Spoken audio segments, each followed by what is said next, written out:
this organizational national conservatism, which is sort of modeled on American-style political action groups, is really designed to kind of push the Conservative Party in a more right-wing direction on certain sort of policies related to what it would call traditional values. Other people would refer to them as culture wars. But it hosted a huge number of mainly backbench MPs who were quite sort of critical of government policy. And I think the general tone of the conference was quite critical. So I think given the fact that, you have a serving senior government minister who was actually there, was actually quite provocative and I would say quite destabilizing for the government. I think, Sunak is going to have to kind of make quite a difficult choice with Braverman.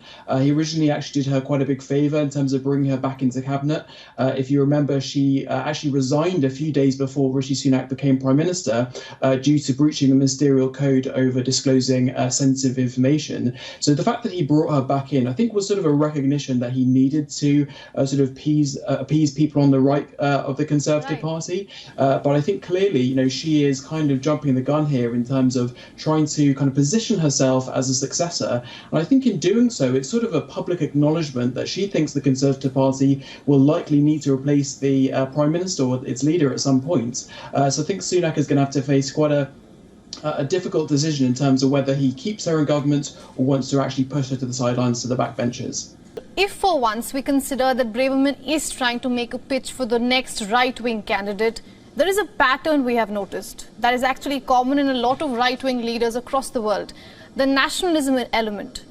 She poses immigration issue as a threat to UK's national character. She says that multiculturalism could lead to a disaster and also claims that political correctness is letting Islamist terrorists grow in the country.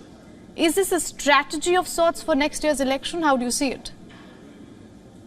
I think you're absolutely right to draw parallels to other sort of right-wing leaders and ministers and movements really around the world. And I think there's sort of a tendency to actually move to even more further extremes, which is a general tendency, I would say, of populism, because I would say that, generally populist policies don't have a great success in terms of actually delivering the results that they promise, which is why they try to keep on pushing sort of policies towards the extreme.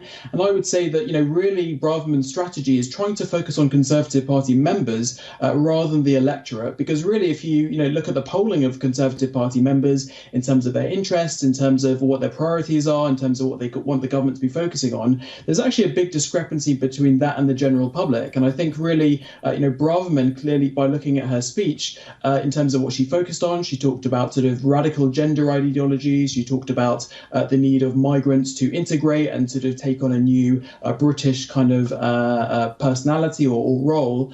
He talked about law and order. All of those which we know are things that the Conservative Party members really care about. But actually, if you look at the things that polling shows that the wider public care about, their inflation, their sluggish growth in terms of the economy, it's deteriorating public services, it's the high cost of living. And I think all of those are areas which ultimately the government is responsible for delivering on. So clearly, Braverman is not really pitching, I would say, at the moment to a wider public, but actually she's looking to try to look at what are the next steps she needs to do in terms of trying to get to the actual leadership of the party. But I think ultimately, it's quite a short-termist strategy because, she will try to do that to get into a leadership position, whether that is before the election or most likely after the election, when she'd be taking on a role as leader of the opposition. But of course, even if you get to that role, you would need to actually pitch to the public. So I think, Braverman also, her strategy is quite short-term.